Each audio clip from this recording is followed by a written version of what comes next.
नमस्कार दोस्तों, आप सभी का मेरे यूट्यूब चैनल पे स्वागत है। आज मेरे साथ हैं प्रिंस जी, जो यूपी पीएससी के थ्रू एक वैकेंसी आती है आरएफओ की, ईसीएफ आरएफओ नाम से आती है, तो उसमें आरएफओ सेलेक्ट हुए हैं और अभी प्रिंस जी की पोस्टिंग नई-नई पोस्टिंग हुई है। तो प्रिंस जी, आपका मेरे यूट्यूब चैनल पे बहुत-बहुत स्वागत है। थैंक यू आशीष। तो प्रिंस जी बताइए कि इस समय आप कहाँ पोस्टेड हैं? और आपकी ट्रेनिंग भी हुई होगी तो कहाँ हुई और कितने दिन की हुई? करंटली मेरा अभी अटैचमेंट है हम लोग का, जैसे किसी भी जॉब के लिए 2 साल का प्रोबेशन पीरियड होता है, तो हमारी हुँ, 1.5 साल की ट्रेनिंग थी। मैं हुँ, अभी पोस्टेड हूँ फिरोजाबाद सोशल फॉरेस्ट्री डिवीजन। हाँ, हुँ, डीएफओ के साथ अटैच हूँ मैं। तो वहाँ पे हमारा जो आगे जो एक हमारी नॉर्मल ट्रेनिंग होती है, ये ऑन और जॉब ट्रेनिंग है। वो मॉड्यूल हुँ, हम लोग इस समय कर रहे हैं, जैसे नर्सरी का इंस्पेक्शन करना, एएसडब्ल्यू साइट्स को विजिट करना, डीएफओ सर के साथ एच टू केसेस को विजिट असिस्ट करना। इससे पहले हम लोगों की जो प्रोफेशनल ट्रेनिंग होती है वो कराई गई थी, जिसकी अवधि होती है 18 महीने की। तो वो हम लोगों ने करी थी तमिलनाडु फॉरेस्ट एकेडमी कोयम्बटूर में। हुँ, हुँ, अभी जस्ट हम लोग 28 फरवरी को पास आउट हुए हैं। तो जो भी आरएफओ सेलेक्ट होते हैं, तो उनको ये सर्टिफिकेट कोर्स जो होता है 18 महीने का करना कंपलसरी है। उसके हुँ। बाद ही वो इस जॉब के लिए फिट माने जाते हैं। मीन्स उनको अगर चार्ज देना है रेंज के लिए, तो उनको ये फॉरेस्ट्री का सर्टिफिकेट होना ज़रूरी है। तो सिर्फ़ ये तमिलनाडु में ही है या किसी और या अन्य स्टेट्स में भी है ये? हमारे जैसे पोस्ट में 2 पोस्ट की रिक्रूटमेंट होती है। एक होता है एसीएफ, एक होता है रेंज फॉरेस्ट ऑफिसर, जिसको हम सब लोग आरएफओ के नाम से जानते हैं। तो हाँ, एसीएफ की ट्रेनिंग होती है 3 जगह। उनके ट्रेनिंग सेंटर्स का नाम है CASFOS, central academy for state forest officers. तो ये एक है आपका देहरादून में, एक है आपका कोयम्बटूर में, एक है बर्निहाट असम में। उसके अलावा 6 से 7 टोटल, वैसे 8 थे, 1-2 अभी नहीं वर्किंग है। 6 से 7 इस समय स्टेट फॉरेस्ट अकेडमीज़ हैं, जो कि बहुत पहले से चली आ रही हैं, तो वो अब इस समय ट्रेनिंग देते हैं। हिमाचल प्रदेश में सुंदरनगर में है, कुंडल महाराष्ट्र में है, हमारी तमिलनाडु फॉरेस्ट अकेडमी कोयम्बटूर में है। हुँ, हुँ, अ, इसके अलावा एक आपकी धारवाड़ में है कर्नाटक में, एक तेलंगाना स्टेट फॉरेस्ट अकेडमी है, वो है हैदराबाद में। एक है आपकी अकेडमी जो अभी रिसेंटली ओपन हुई है चंद्रपुर, महाराष्ट्र में। एक उड़ीसा अंगुल में है और एक कुर्सेओंग वेस्ट बंगाल में है, जो कि अभी शायद ट्रेनिंग नहीं करा रही है। अच्छा, तो ये यूपी में जितने सिलेक्ट होते हैं वही सब वहाँ ट्रेनिंग के लिए जाते हैं या फिर अन्य स्टेट्स की भी वहाँ ट्रेनिंग होती होगी?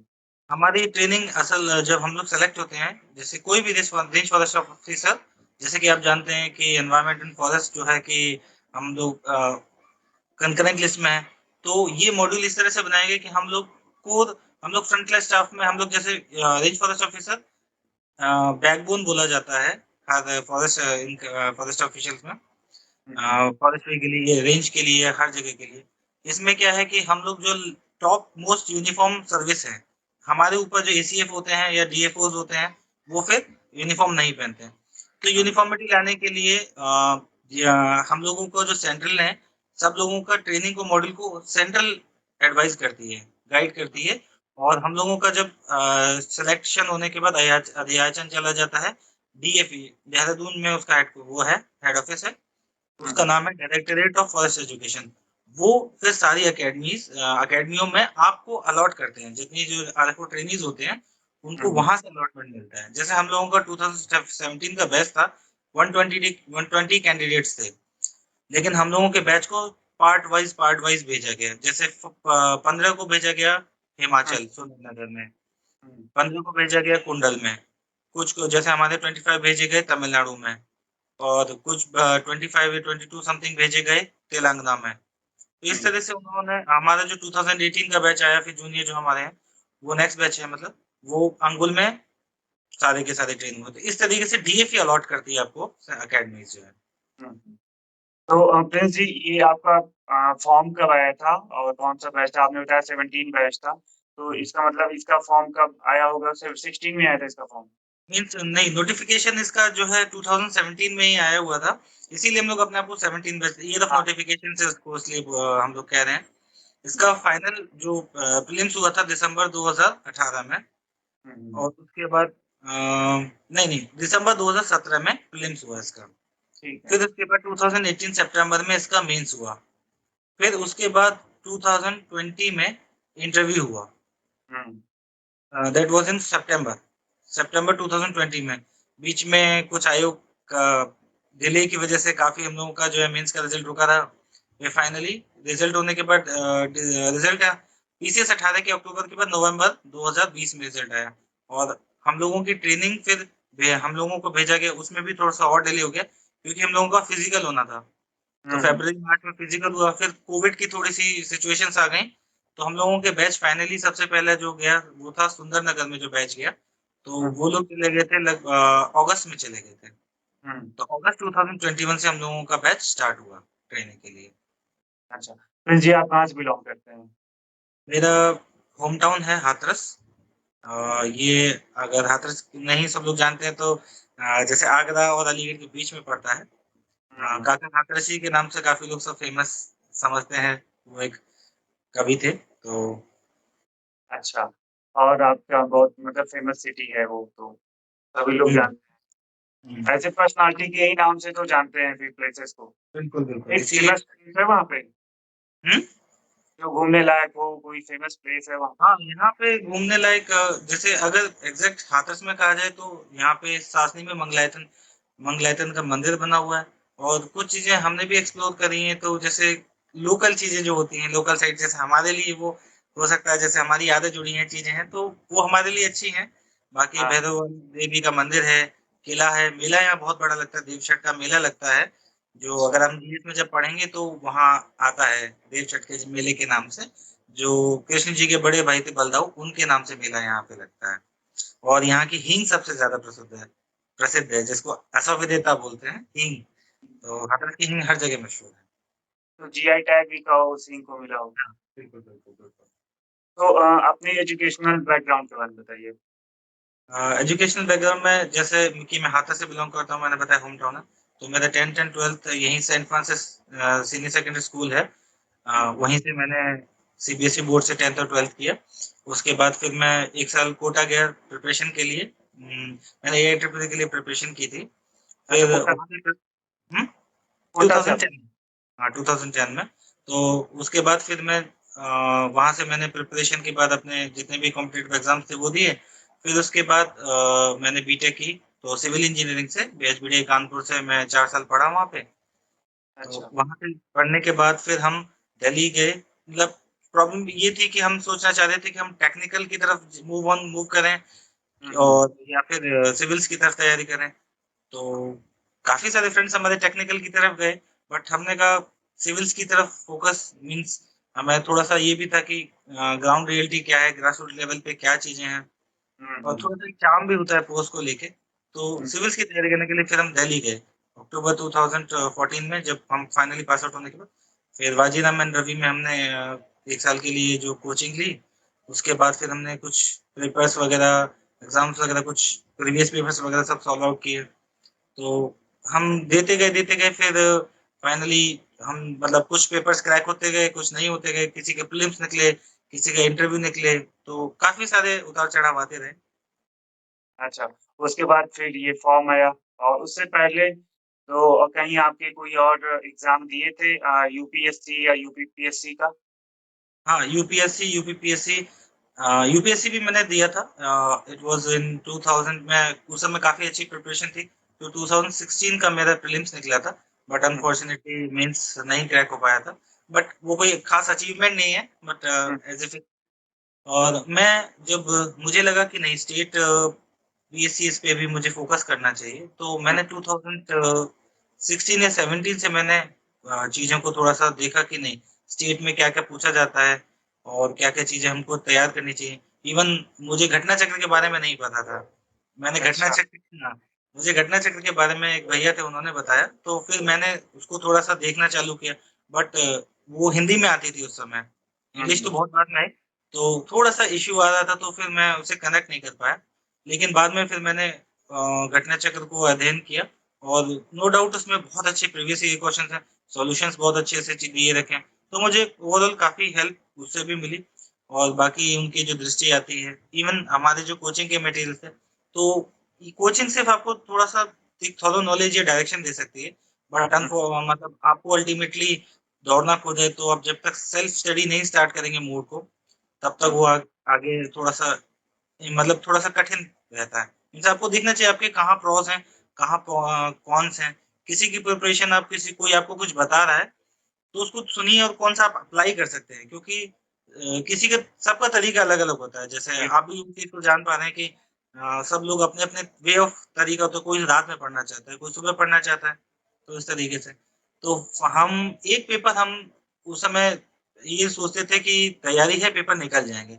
कुछ पेपर्स ऐसे हुए जो कि बहुत मतलब mean group C group B के वगैरह से थे, इवन सी के भी थे, तो हमें लगा ये तो निकल जाएंगे, इतनी तो प्रिपरेशन है। बट अनफॉर्चुनेटली जब नहीं लगे, नहीं निकले, उसमें एक मेरा बहुत खास था, एक एफसीआई का असिस्टेंट का एग्जाम आता है, आप शायद जानते ही होंगे।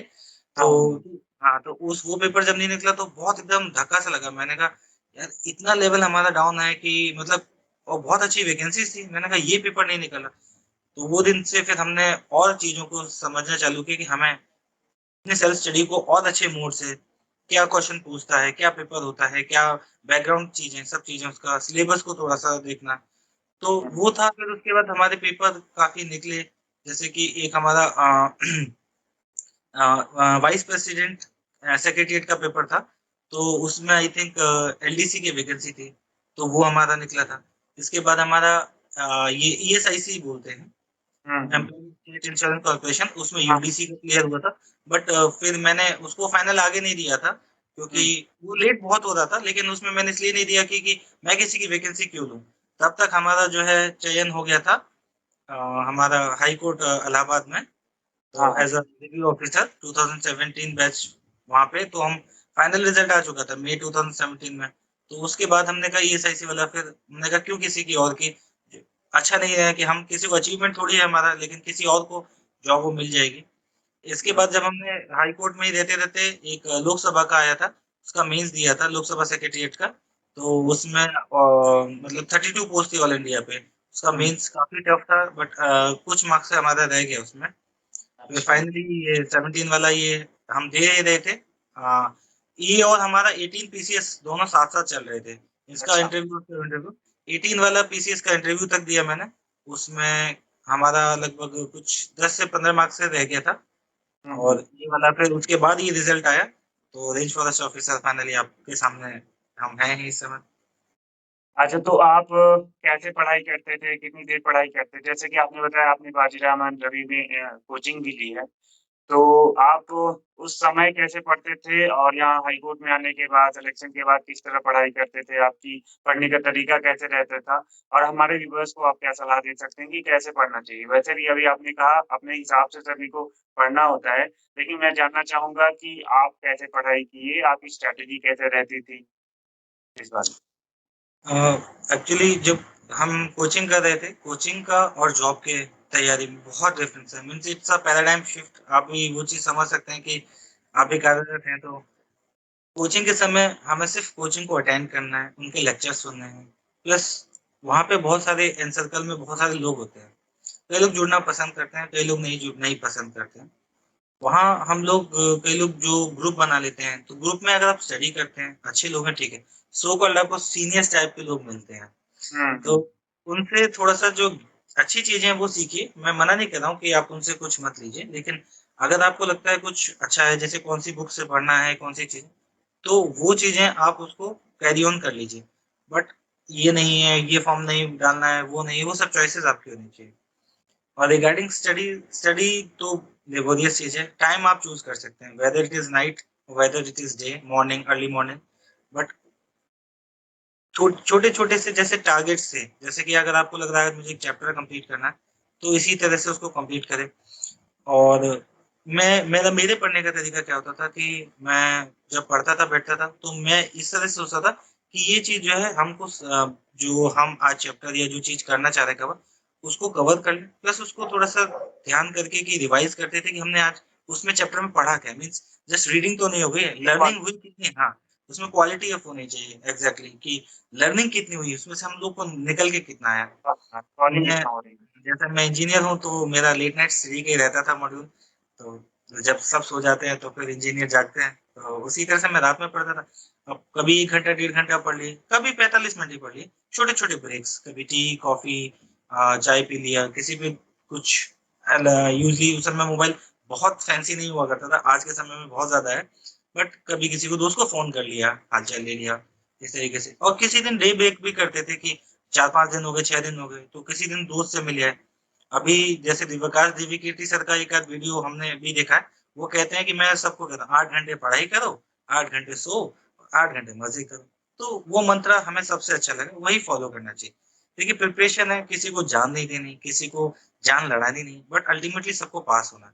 तो quality of study is more important. अगर आप भरते रहेंगे दिमाग में, तो वो क्रैश आउट हो जाएगा। तो मेरा सभी से व्यूअर्स के लिए सजेशन ये रहेगा कि अपनी स्ट्रैटेजी बनाइए या किसी की स्ट्रैटेजी ले लीजिए, उसमें से थोड़े-थोड़े से अपने हिसाब से मॉडिफ़िकेशंस कर लीजिए। टाइमिंग आपको अपने हिसाब से चूज़ करनी है। पुराने जितने लोग हैं, कहीं न कहीं वो सक्सेसफुल किसी चीज़ को या कहीं से स्टार्ट ही हुआ है। किसी ने उनको टीचर ने बताया, किसी ने वो मोस्ट ऑफ द मीडियोक्र्स को सबसे ज़्यादा इश्यू आती है, जैसे कि हम भी मीडियोक्र्स में से हैं। आज पढ़ लेंगे, आज ये पढ़ लेते हैं, कल म वो मत करिए। रिदम वाइज़ पढ़िए कि अगर एक सब्जेक्ट पढ़ रहे हैं, अगर आपको बोर लग भी रहा है, तो साइड वाइज़ एक और सब्जेक्ट लीजिए। मतलब मिक्स मत करिए कि आज ये पढ़ लिया, फिर घटना चक्र पढ़ ली, फिर कुछ वो घटना सार पढ़ ली, फिर जीएस पढ़ लिया, फिर उसके बाद आपने सीसेट भी लगा लिया, उससे कुछ नहीं होगा। आपको एक रिदम से पढ़ना है, एक स्टैंडर्ड टाइम टेबल है। भले ही वो फ़ॉलो नहीं, लेकिन माइंड में टाइम टेबल होना चाहिए। आज ये सब्जेक्ट पढ़ रहा हूँ, 5-6 दिन, 10 दिन, 15 दिन पढ़ूँगा। इसका ये पोर्शन खत्म करने के बाद अगर आपको बोर भी लग रहा है तो जैसे साइंस एंड टेक ले लीजिए, हिस्ट्री के साथ साइंस पढ़ लीजिए, इंग्लिश पढ़ लीजिए। जैसे हमारे तो जैसे जो वन डे कॉम्पिटिटिव वाले होते हैं, अगर आपको लगता है कि मीन्स ज्योग्राफी पढ़ रहा हूँ, तो ज्योग्राफी के साथ आपको कुछ नहीं तो हमारे मीन्स में यूपीपीसी में हिंदी भी आती है, हिंदी पढ़ लीजिए आप। मीन्स हुँ, थोड़ा-सा आप उसको वेरिएट करते रहिए। अच्छा। तो सिलेबस की बात कर लेता हूँ। आपने अपना सिलेबस कैसे कंप्लीट किया? आपकी बुक लिस्ट क्या रही? और जीएस के लिए आपने कैसे प्रिपरेशन की? या फिर एसीएफ में कुछ स्पेशल पेपर्स भी होते हैं, उसके लिए कैसे क्या आपने फिर तैयारी की? और आपकी बुक लिस्ट क्या-क्या रही? कि या आपने सिर्फ़ बाजीराव एंड रवि के ही नोट रेफ़र किए या आपको अलग-अलग से भी कुछ किताबों की ज़रूरत पड़ी? तो उस बारे में कुछ बताइए।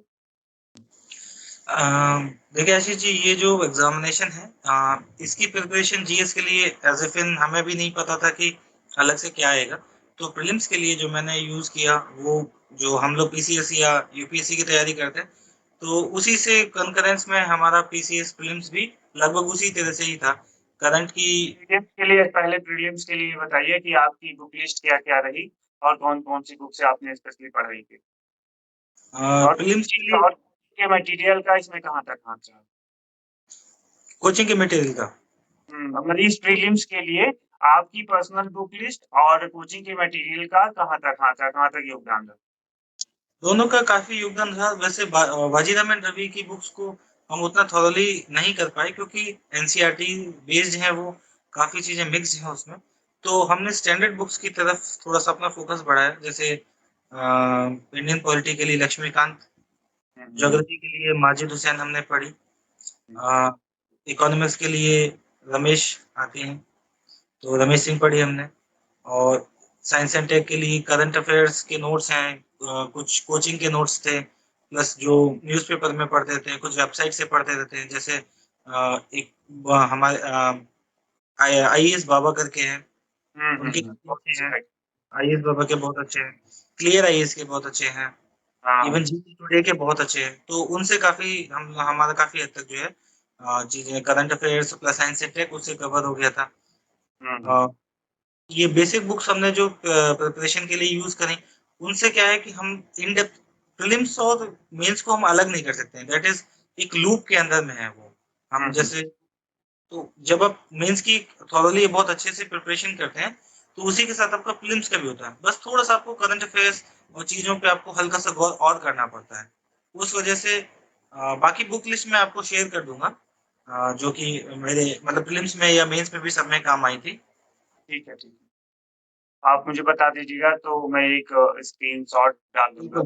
जैसे जो कि मैंने बाकी स्टैंडर्ड बुक्स जो वो बताई हैं, वो हैं हम ज्योग्राफी के लिए यूट्यूब से भी काफ़ी मदद मिली हमें। हाँ, हमारे वो अब तो नहीं रहे हैं स्वर्गीय ओझा सर थे जो इलाहाबाद यूनिवर्सिटी वाले, वो बहुत थोड़ा स्लो पढ़ाते, लेकिन इतना इन डेप्थ में पढ़ाते हैं, बहुत अच्छा पढ़ाते हैं। हाँ, उनकी तो वीडियोज़ अभी भी उसपे हैं यूट्यूब पे।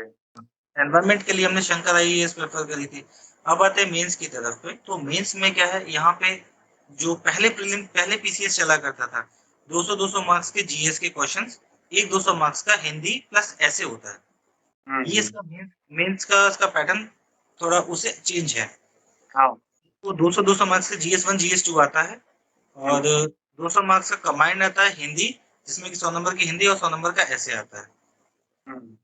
और इसके अलावा फिर आपके 2 ऑप्शनल्स होते हैं, एंड वो ऑप्शनल आपकी ह्यूमैनिटीज से अलग होते हैं, क्योंकि इसमें हम आरएफओ के लिए इंजीनियरिंग बैकग्राउंड या साइंस बैकग्राउंड वाले ही एलिजिबल होते हैं। तो इसके ऑप्शनल इसी तरह से आते हैं, फिजिक्स, केमिस्ट्री, बायोलॉजी, मैथ्स, और जितने भी साइंसेज आपके जैसे वेटनरी साइंसेज वाले हैं, बॉटनी वाले हैं, जियोलॉजी वाले हैं, हुँ, हॉर्टिकल्चर है, और एनवायरमेंटल साइंस है, इस तरह के सब्जेक्ट्स इसमें ऑप्शनल में आते हैं। तो मेरा भी ऑप्शनल जो था, एक एनवायरमेंटल साइंस था, ऑप्शनल 1, एंड ऑप्शनल 2 मेरा हॉर्टिकल्चर था, जो कि डेफिनेटली मुझे नहीं आता था, बट हुँ। मैंने नेट से बहुत हेल्प ली। टीएनएयू की वेबसाइट्स थी, हमने कुछ बुक्स वगैरह इलाहाबाद यूनिवर्सिटी से ही, इलाहाबाद के आसपास की पेरीफेरी से हमने जो है बुक्स कलेक्ट करी, इससे हॉर्टिकल्चर के सिलेबस के लिए। एनवायरमेंट के लिए Shankar IAS was sufficient, and हाँ, जैसे हम लोग स्टैटिक्स के लिए आते हैं, हिंदी के लिए आदित्य वाली बुक है हमारे पास, तो हुँ। उनसे मीन्स का काफ़ी चीज़ें ईज़ अप हो गई थी। तो यूथ पब्लिकेशन की मेंस के जो हमारे पुराने प्री सॉल्व क्वेश्चन पेपर आते हैं, तो उनको एक बार गो थ्रू किया था मैंने। हुँ। तो ये मेंस के लिए हमने किया। बाकी फिर इंटरव्यू आपका, उस समय हमारा इसमें 150 मार्क्स का होता था, तो बोर्ड हमारा 3 मेंबर्स का बोर्ड था। हुँ। मेरा रामजी मौर्य जी के बोर्ड में था, तो मेरे को 105 आउट ऑफ 150 मिले थे, जो कि मुझे लगता है मतलब अच्छा स्कोर उन्होंने दिया। हुँ, हुँ। और बेसिक उन्होंने क्वाइट चीज़ें हमारे एनवायरनमेंट से पूछी, एनवायरमेंटल साइंस से दोनों ऑप्शन से पूछी, बैकग्राउंड से पूछी, पुराना जॉब से पूछी, और एज़ अ सिविल इंजीनियर था मैं, तो मुझे सिविल से भी पूछा उन्होंने। ये भी पूछा कि आप सिविल छोड़ के इसमें क्यों आना चाहते हैं? वो बेसिक क्वेश्चंस जो होते हैं, तो ओवरऑल इंटरव्यू बहुत अच्छा रहा मेरा। ठीक है, तो अभी आप ये कोई किसी और भी एग्ज़ाम की प्रिपरेशन कर रहे हैं या फिर आपने अपनी प्रिपरेशन रोक दी? देखो, ये वाला क्वेश्चन चाहो तो अपने हिसाब से चेंज कर सकते हो या ठीक है, बताना कोई चाहो बात तो नहीं। ठीक है, हम जवाब दे देंगे, कोई बात नहीं। अभी करंटली जैसे हम पहले 4 साल इलाहाबाद हाई कोर्ट में थे, उसके बाद अभी हम यहाँ पे हैं as a RFO, Uttar Pradesh forest department में। यहाँ हमको चीज़ें जो एनवायरनमेंट से जुड़ने वाली चीज़ें हैं, बहुत सारी चीज़ें नई सीखने को मिल रही हैं। बीच में ट्रेनिंग के दौरान में हम अपनी प्रिपरेशन थोड़ी-सी हॉल्ट हो गई, और पेपर भी हम नहीं दे पाए। बट बहरहाल हम कोशिश करते हैं कि एक सिविल सर्वेंट भी, और जैसे जो कोर पोस्ट्स होती हैं, उनके लिए एक बार और कोशिश करें। तो हम इन प्रिपरेशन हैं, और ऊपर वाले ने चाहा तो मैं भी कुछ अच्छा रिजल्ट आने को मिले। इस बार फिर यूपीएससी हम सोच रहे हैं कि उसको बहुत थॉरली, बहुत अच्छे से प्रिपेयर करके और अच्छे से दें। मेरी बेस्ट विशेस है मेरी तरफ से आपको। थैंक यू सो तो मच आशीष। आप अपनी पोस्ट के बारे में बताएँ कि आपकी ग्रेड पे क्या है और किस क्लास की पोस्ट है आपकी और आपकी ग्रॉस सैलरी क्या होगी? मैं इन लास्ट हैंड पहली सैलरी कितनी बनती है एज़ एन आरएफओ? अच्छा, अच्छा। हम लोग, हमारा जो पोस्ट का नाम है range forest officer, it is a group B gazetted post. और हम लोगों का जो पे स्केल है वो है 47,600 से 1,31,000। ये हम लोगों का पे बैंड है, जिसको बोलते हैं लेवल 8 है पे मैट्रिक्स में। हम लोगों की ग्रॉस सैलरी जो है 47,600 प्लस 40, अभी इस समय जितना डीए बढ़ रहा है 42%। हम लोग जब स्टार्टिंग ट्रेनिंग में गए थे, तब अप्रोक्सीमेटली 67,000 हम लोग की ग्रॉस बन रही थी, जो कि आपका फिर एनपीएस करता है, जीआईएस करता है, कुछ इनकम टैक्स करता है, तो 58-59 के अक्रॉस इन हैंड आ जाती है। अभी वो थोड़ा-सा हम डीए जब लग जाएगा, तो मीन्स आपको 1,500 से 2,000 रुपए की और सैलरी बढ़ जाएगी। 3% का सालाना इंक्रीमेंट मिलता है। तो ओवरऑल आपका 60 प्लस मिनिमम रहेगा। ग्रॉस सैलरी, अभी हम लोग ट्रेनिंग थे, तो ट्रेनिंग के दौरान एचआरए डे नहीं होता है। हुँ। इस समय हम लोग जब प्रोबेशन खत्म करके हम लोग जब रहेंगे, तो 5620 रुपए समथिंग एचआरए भी हो जाएगा। तो ये 75 के अप्रॉक्स आपकी पहुँच जाएगी। जी। कुछ और मैं क्वेश्चन ऐड करना चाहूँगा कि जो बिल्कुल। आप एज़ एन आरएफओ जो एक रिस्पॉन्सिबिलिटीज़ होती हैं उस ऑन ऑन फील्ड आपकी रोल्स जो होते हैं, उसके बारे में थोड़ा बहुत बताएँ? और अगर कोई तैयारी करे, तो पहले से उसे पता होना चाहिए कि अगर वो आरएफओ बन रहा है, तो उसको किस तरह का काम मिलने वाला है और क्या-क्या रिस्पॉन्सिबिलिटीज़ रहेंगी, रोल्स क्या-क्या रहेंगे, इंटरेक्शन कैसे रहेगा लोकल कम्युनिटीज़ से, फॉरेस्ट में कैसे उसको काम करना पड़ेगा? तो ये सब के बारे में थोड़ा-सा इनसाइट दीजिए। देखिए जॉब बहुत ही अपने आप में बहुत ही कॉम्प्लेक्सिटी है। Means complexity in the name कि आप नेचर, वाइल्ड लाइफ और लोगों को सबको मैनेज करने वाली चीज़ है। एडमिनिस्ट्रेटिव भी है, मैनेजरियल भी है और आपको एनवायरमेंटलिस्ट की तरह भी आपको बिहेव करना है। हम लोग जब ट्रेनिंग में थे तो हम लोग को बहुत सारी चीज़ें सिखाई गई, सो बहुत सारी चीज़ें बताई गई। मीन्स हम हुँ, लोग को ट्रैकिंग के एक्सपीरियंसेस मिले, हम लोगों को आर्म्स की भी ट्रेनिंग दी जाती है और सबसे मज़ेदार बात ये है कि इवन जो क्लास 1 सर्विसेज़ होते हैं, वो भी इंडिया का इतना टूर नहीं करते जितना कि फॉरेस्ट सर्विसेज़ वाले करते हैं। हम लोगों के 4 मेजर टूर्स होते हैं, north India tour, waste India tour, central India tour, south India, central को वेस्ट के साथ कनेक्ट कर देते हैं एंड इंट्रोडक्टरी टूर होता है।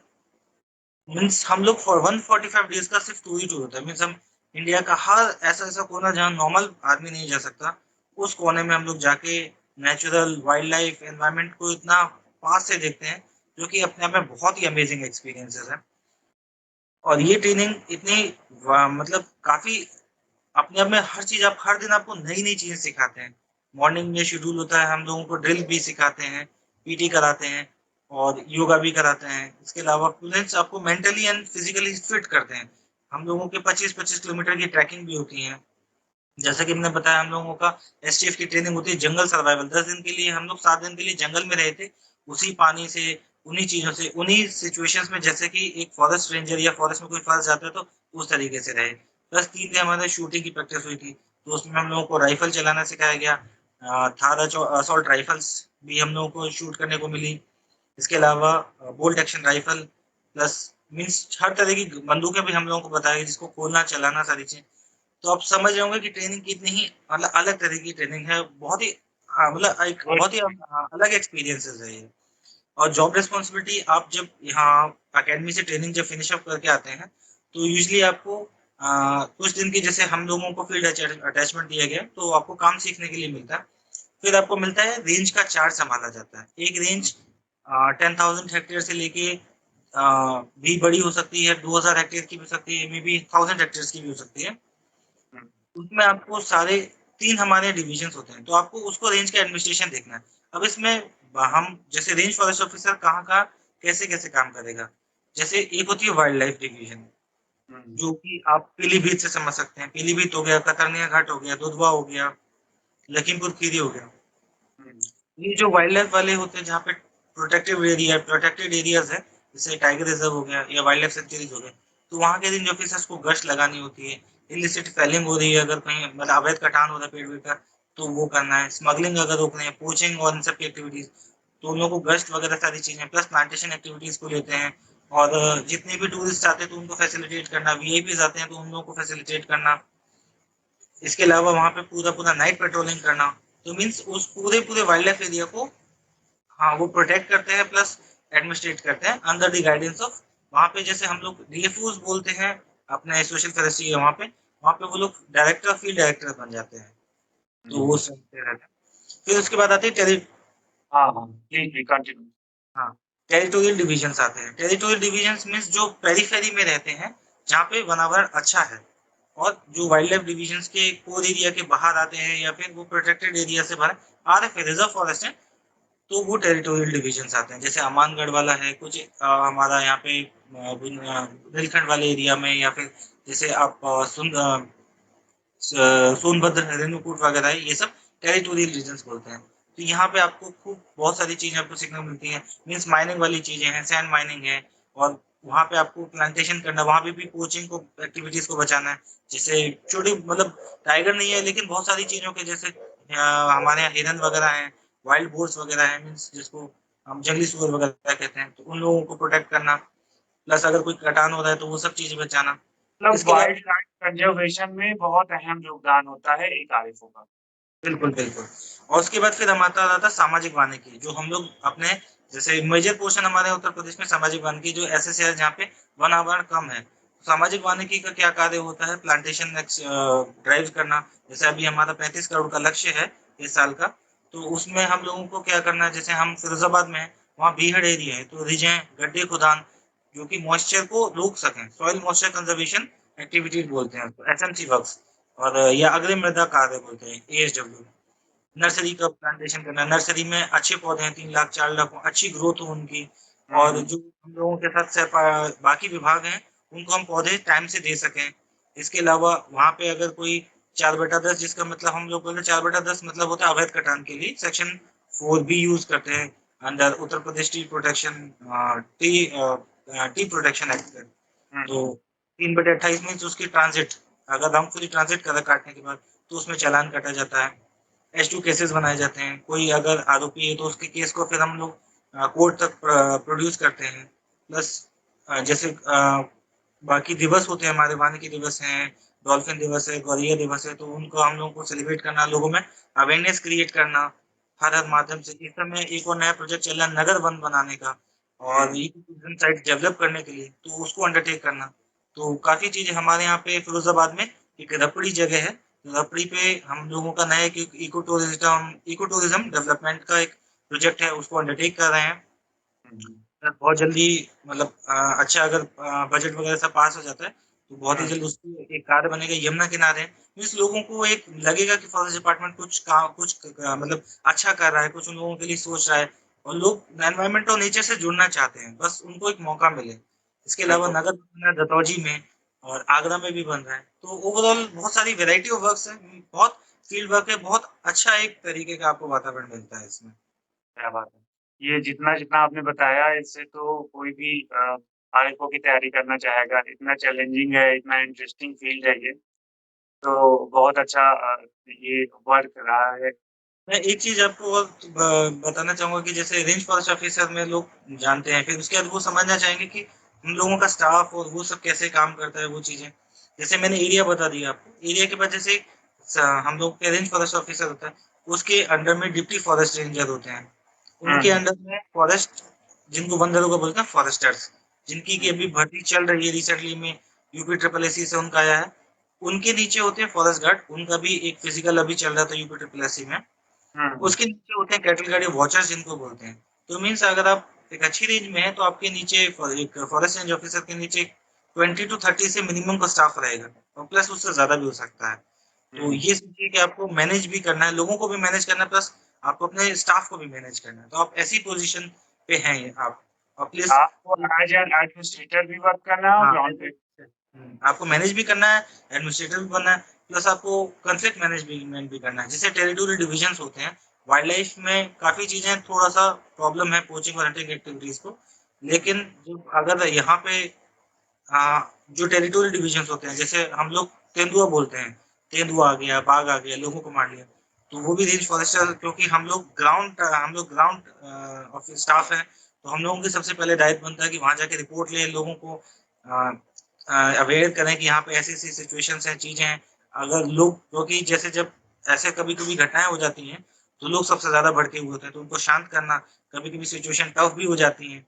तो वो मैन एनिमल कॉन्फ्लिक्ट को मैनेज करना, लोगों को भी मैनेज करना है, स्टाफ के अलावा। तो ये सब चैलेंजेस भी हैं, जो जॉब में हैं। लेकिन ओवरऑल अगर आप चीज़ों को चलेंगे, रूल्स बाय रूल रखें, अपने आप को, स्टाफ को सपोर्ट मिले, आपको लोगों में आप अवेयर हैं, मीन्स फील्ड में जाएँ, अब लोग आपको पहचानें, तो आप डेफ़िनेटली उस पोस्ट की जॉब और रिस्पॉन्सिबिलिटीज़ को बहुत आराम से, अच्छे से निर्वहन कर सकते हैं। जी। हाँ, ये जो मैन और एनिमल कॉन्फ्लिक्ट है, इस पे एक मूवी बनी थी विद्या बाला ने उसमें एक्टिंग की है। तो बहुत अच्छी मूवी लगी, उसमें बहुत ज़्यादा क्लैरिफ़ाई किया है कि एक आरएफओ का कैसे काम रहेगा, मेडिकल फॉरेस्ट डिपार्टमेंट का कैसे काम पड़ता है, कैसे पब्लिक से कैसे इंटरेक्शन होता है, कैसे मैनेज करना होता है, पोचर्स को कैसे मैनेज करना होता है। अभी आपने इत्तेफाक से मूवी का नाम लिया। अभी एक हमारी documentary movie elephant whisperers Oscar जीत के आई है। जो क्या हमारे बात बड़े-बड़े डायरेक्टर नहीं कर पाए, वो एक नॉर्मल डॉक्यूमेंट्री ने करी है, वो भी एक नेचर एनवायरनमेंट की। और जो उसमें मेन कैरेक्टर्स हैं, उनके जो वहाँ हम जब वो तमिलनाडु से ही हैं। और हमारे अभी अकेडमी में वो लोग आए थे, जूनियर बैच मिले, हम तो पास आउट हो चुके थे, लेकिन जस्ट एलिफेंट कैंप में वो काम करते हैं, वहाँ हम जा चुके हैं, वहाँ मिल चुके हैं, वहाँ एलिफेंटों से भी हम लोग मतलब उन्होंने दिलाने को हम लोगों से हाथी भी दिलवाए चीजें, तो मतलब बहुत एक ओवरऑल बहुत अच्छा एक्सपीरियंस था वो। तो अब सोचिए कि कहाँ तक चीजें एनवायरमेंट से रिलेटेड होती हैं, तो कहीं ना कहीं लोग सब कनेक्ट रहते हैं, इवन ग्लोबली सब चीजें कनेक्टेड हैं। अब इस समय मौसम आप देख रहे हैं, तो क्लाइमेट चेंज अपने आप में एक बड़ा सबसे बड़ा चैलेंज है। तो हाँ पेड़ होगा तो हरियाली होगी, हरियाली होगी तो ऑक्सीजन होगी, तो ओवरऑल पॉल्यूशन भी कम होगा। तो फॉरेस्ट डिपार्टमेंट का रोल बहुत क्रूशियल है, और लोगों का सपोर्ट इसमें बहुत ज़्यादा ज़रूरी है। अवेयरनेस भी है, लेकिन लोग कई-कई बार पीछे हटते हैं, लोग पेड़ काटने के पे होते हैं। अब कुछ जब आप कभी जाइएगा, देखिएगा खुद, गाँव में भी देखिएगा तो एक पेड़ होगा, बरगद का होगा, पाकड़ का होगा या किसी का, उसके नीचे लोग भी बैठे होंगे, उसके नीचे जानवर भी बैठे होंगे और उसी के नीचे आराम से लोग सो भी रहे होंगे। अब सोचिए एक पेड़ की ये अहमियत है। बिल्कुल बिल्कुल। और लोग उसी काट देते हैं, ग्रेजिंग करवा देते हैं। तो ये सब चीज़ें मतलब इसीलिए हम लोगों का डिपार्टमेंट को यही सब चीज़ें देखने के लिए ही हम लोगों को है कि ये सब चीज़ें ना हो। तो सुन के इतना अच्छा लग रहा है, तो आप तो जॉब में ही हैं, आपको तो ऑन फील्ड काम करना होता है, उसका आपका लाइव एक्सपीरियंस अलग ही होगा। आपको खुशी होती होगी कि हाँ, ये पोस्ट पे काम करने में बहुत सैटिस्फैक्शन मिलता है। तो प्रिंस ये बताइए, आप हमारे व्यूअर्स को क्या सुझाव देना चाहेंगे कि वो तैयारी करते रहें? कुछ लोगों को सिलेक्शन नहीं हो रहा है, इनफैक्ट आप हाई कोर्ट में भी रह चुके हैं एज़ अ आरओ, और आप इस समय आरएफओ भी हैं। तो आप हमारे व्यूअर्स को क्या सलाह देना चाहेंगे, कैसे वो तैयारी करें? और अगर नहीं सिलेक्शन हो पा रहा है, उन्हें प्रॉब्लम्स हो रही है सिलेक्शन पाने में, तो उन्हें परेशान नहीं होना है, एक मैसेज आप हमारे व्यूअर्स को दें। देखिए, जो भी सब लोग इस समय विद्यार्थी हैं, सब लोग जो इस समय जिनको कॉम्पिटिशन जिन सब लोग तैयारी कर रहे हैं, उनके लिए मेरा यही सजेशंस है कि पहले आप हर जगह मत भागें। देखें पहले कौन-सा, इस समय क्या होता है ना कि सब लोग कन्फ्यूज़ होते हैं कि मेरे दोस्त ने ये बन गया, मेरा उसने वो फॉर्म बना भर दिया है, ये सब चीज़। पहले अपना क्राइटेरिया चुनें कि आपको अगर बैंकिंग में जाना है, तो बैंकिंग की तरफ से प्रिपरेशन, क्योंकि कॉम्पिटिशन इतना ऊपर बढ़ चुका है ना, आप हर जगह कोशिश करेंगे, 2 नाव में सवार होने की कोशिश करेंगे, तो वो फ़ायदा नहीं करेगा। अगर आपको हुँ, एसएससी की तरफ जाना है, तो एसएससी की तरफ जाइए। अगर आपको टेक्निकल की तरफ जाना है, तो टेक्निकल की तरफ फॉर्म भरिए। सिविल्स की तरफ जाना है, तो सिविल्स की तरफ जाइए। फिर आपके पास आते हैं कुछ नॉन टेक्निकल और ऐसी पोस्ट हैं अलग-अलग जो आती हैं, तो आप पहले क्राइटेरिया अपना फिक्स करिए। उसके बाद उस पेपर को आप उसके सिलेबस को गो थ्रू करिए, प्रीवियस ईयर्स पेपर देखिए, क्वेश्चंस लगाइए, फिर देखिए कि हाँ, मैं मतलब मेरा जो एक लेवल है, क्या उस पेपर को मैच कर रहा है या नहीं कर रहा है। मीन्स जॉब सारी अच्छी लगती हैं। सारी आप यूट्यूब पे देखेंगे, दोस्तों के फ़ोटोज़ देखेंगे, फेसबुक पे देखेंगे, तो बहुत सबका अच्छा लगता है कि चार्म है यार, ये बन जाऊँ, मैं वो बन जाऊँ। लेकिन एक आपको अपनी तरफ से लेवल सेट करना पड़ेगा ना कि आप क्या बनना चाहते हैं, किस लेवल पे तैयारी करना चाहते हैं। फिर आप ऑनलाइन कोचिंग अवेलेबल है, यूट्यूब चैनल्स अवेलेबल हैं, जैसे आप माध्यम हैं, यूट्यूब के थ्रू लोगों के एक्सपीरियंसेस शेयर कर रहे हैं, तो लोगों से एक्सपीरियंस लें, इस जॉब में क्या है, कैसी जॉब है, कैसी रिस्पॉन्सिबिलिटीज़ हैं। जैसे हमने आरएफओ के बारे में काफ़ी सारी बताई हैं। तो ये क्राइटेरिया है, प्लस उसके अलावा जो एग्ज़ाम्स आप दे रहे हैं, क्या-क्या गलतियाँ हो रही हैं, उस पे काम करें। जो-जो गलतियाँ हो गई हैं, जो-जो गलतियाँ हो रही हैं, वो ना दे पाएँ। प्रीवियस ईयर पेपर्स को आप और थॉरोली लगाएँ, और जो मॉक टेस्ट होता है, मॉक टेस्ट ज़रूर लगाएँ। पेपर के बारे में आपको सारी चीज़ होनी चाहिए कि वो क्या सिलेबस में पूछना चाहता है, पास में क्या-क्या वेरिएशंस आते हैं, और सिंपल सी चीज़ें देखिए, एक ना एक दिन ज़रूर पेपर हो निकलेगा, कामयाबी ज़रूर हाथ लगेगी। हार तो मानना नहीं, हार तो सॉल्यूशन ही नहीं है, हार तो कोई है ही नहीं। बस आपका सिलेक्शन थोड़ा-सा डिले हो रहा है, बस ये चीज़ है। आप हम भी ऐसा था कि हम भी कभी का मतलब ऐसा नहीं होता कि हमें भी तुरंत सिलेक्शन मिल गया। चीज़ें थी, हमने भी उन पेपर से पहले बहुत सारे पेपर दिए और बहुत सारे बिल्कुल। में नाकामी हाथ लगी, लेकिन हम बैठे नहीं ना, रुकना तो इज़ नॉट अ सॉल्यूशन। तो अब आपको हर बार और मजबूती से आना है और बेहतरी से उसको तैयारी करनी है, और गलतियाँ जो हों उनको ना दोहराएँ। कभी-कभी मात्र 2-4 नंबर से भी सिलेक्शन रुकते हैं। क्यों रुकते हैं? क्योंकि वो ह्यूमन एरर की वजह से है। तो आप प्रिपरेशन करते रहें, डायरेक्शन अपनी अच्छी बनाएँ, और प्लस हमेशा पॉज़िटिव लोगों के साथ रहें। सेलेक्टेड लोगों के साथ भी रहें प्लस पॉज़िटिव, जो आपको अच्छी बातें, अच्छी चीज़ें, अच्छी डायरेक्शन दें। क्योंकि नेगेटिविटी तो ऑलरेडी आपके पास आ ही रही है जब सिलेक्शन नहीं हो रहा है तो। तो अच्छे लोगों के साथ रहेंगे, अच्छे विचार आएँगे। वेदर आप थोड़ा-सा घूमिए, लोगों से मिलिए, मंदिर भी चले जाइए, जहाँ आपको थोड़ा-सा सुकून मिले, पीस ऑफ माइंड मिले, क्योंकि फ्रस्ट्रेशन और नेगेटिविटी बहुत है हर जगह। आपने और फिर उसके बाद आके लौटिए, मतलब और स्ट्रॉन्गर उस पेपर को अचीव करिए और अच्छे से पेपर में देखिए नॉर्मल सब चीज़ें हर एक कोई बताता है कि और अच्छे से पढ़िए और चीज़ें। मैं वो चीज़ें बता रहा हूँ जो नॉर्मल अपने लोगों में जो जो एक एस्पिरेंट होता है, वो चीज़ों पे फ़ोकस नहीं कर पाता है। मीन्स आपकी हेल्थ भी बहुत इम्पोर्टेंट है। आप दिन भर बिल्कुल, नहीं खा रहे हो, लाइब्रेरी में पड़े हुए वहाँ सो रहे हो। अच्छी नींद भी बहुत ज़रूरी है, अच्छा खाना भी ज़रूरी है। बोलते हैं ना कि भाई स्वस्थ तन और मन से ही कुछ इस तरह से है, तो वही चीज़ है। तो आपको जब स्वस्थ तन होगा तो स्वस्थ मन होगा। तो तैयारी करते रहें, कामयाबी एक ना एक दिन बिल्कुल मिलेगी सभी को। बिल्कुल, बिल्कुल। अगर कोई भी लक्ष्य आप हासिल करना चाहते हैं, तो उसको तो आपको पकड़े ही रहना पड़ेगा और बिल्कुल भी हारना नहीं है। उसके प्रोज़ एंड कॉन्स को समझते हुए, उसमें अपनी कमियों को दूर करते हुए आगे बढ़ते रहें, बिल्कुल सफलता मिलेगी। तो बहुत-बहुत अच्छा लगा प्रिंस आपसे बात करके। आपने ढेर सारी इन्फॉर्मेशन दी हमारे व्यूअर्स के लिए और मुझे भी बहुत कुछ अच्छा सुनने को मिला, बहुत कुछ जानने को मिला आरिफ़ों के बारे में। आशीष जी, आप भी बहुत अच्छा काम कर रहे हैं। लोगों के मतलब जो उनके अनुभव है उनको साझा कर रहे हैं, अपने व्यूअर्स तक पहुँचा रहे हैं। चीज़ें से उनको जानकारी मिलेगी, कौन किस डायरेक्शन में जाना चाहता है चीज़ें। आपका भी बहुत अच्छा कार्य है, उसके लिए मैं आपके लिए सराहना करता हूँ। तो अच्छा लगा आशीष जी आपकी तरफ से कि आपने मतलब हमें भी एक मौका दिया कि हम अपनी चीज़ों को जो है सबसे साझा कर सकें। बाकी जो अपनी चीज़ें पूछी तो हमेशा जिसको भी इस जॉब से रिलेटेड कोई भी इश्यू होगा, बिल्कुल आप हम उसको हर चीज़ तरह से हेल्प करने के लिए बिल्कुल तैयार हैं। बिल्कुल, कमेंट बॉक्स हमेशा रहेगा व्यूअर्स के लिए, उसपे आप पूछिए और जहाँ तक होगा प्रिंस जी इस पे रिप्लाई करेंगे और मैं भी उस पे रिप्लाई करूँगा। तो वैसे जब मैंने ये चैनल स्टार्ट किया था तब मैंने आपसे भी बात की थी कि हाँ, ये मैं चैनल स्टार्ट करूँगा। एक्चुअली क्या था इस चैनल को स्टार्ट करने को उद्देश्य यही रहा कि बहुत सारे लोग बहुत सारी चीज़ें पूछ रहे थे। तो मुझे लगा कि कुछ इकट्ठा करके एक ही चैनल पे डाल दिया जाए जिससे कि लोगों को कुछ हेल्प हो जाए। तो वन एंड ओनली बस इतना ही उद्देश्य रहा इस चैनल को स्टार्ट करने का कि हाँ, एक सही सही लोगों द्वारा सही चीज़ मिले क्योंकि यूट्यूब में तो बहुत कुछ भरा पड़ा है। तो जो एक्चुअल में वो काम कर रहा है, उससे उनके द्वारा एक अनुभव प्रदान किया जाए तो ज़्यादा अच्छा रहेगा। नहीं तो कोई भी कुछ भी डाल रहा है तो उससे व्यूअर्स को जी, दिक्कत ही बिल्कुल। होती है। पता नहीं जो कहाँ-कहाँ से रियलिटी में जो काम की चीज़ें हैं उतना ही मतलब आजकल जो दिखता है वो दिखने वाली चीज़ें हैं, बट जो जेन्युइन व्यूअर्स हैं या जेन्युइन एस्पिरेंट्स हैं, वो आई थिंक आपके चैनल से, आपके वीडियो से काफ़ी हेल्प लेंगे। यही मैं आशा बिल्कुल, रखता हूँ। बिल्कुल। हाँ, बहुत ढेर सारे कमेंट्स आते हैं इससे रिलेटेड मुझे कि हाँ, आप बहुत अच्छा काम कर रहे हैं। तो सभी आपका लोगों लाइक को धन्यवाद। सब्सक्राइब बढ़ता रहे, सब्सक्राइबर आपके बढ़ते रहें, जिस तरह की मेहनत है, ये हमारी सोच तो यही है। हाँ, बस लोगों को फ़ायदा मिलता रहे, मेरा उद्देश्य तो यही है। तो हुँ। ठीक है प्रेम जी, आपका बहुत-बहुत धन्यवाद। दोस्तों आपका बहुत-बहुत धन्यवाद मेरी चैनल पे आने के लिए और मिलते हैं नेक्स्ट वीडियो में। जय हिंद।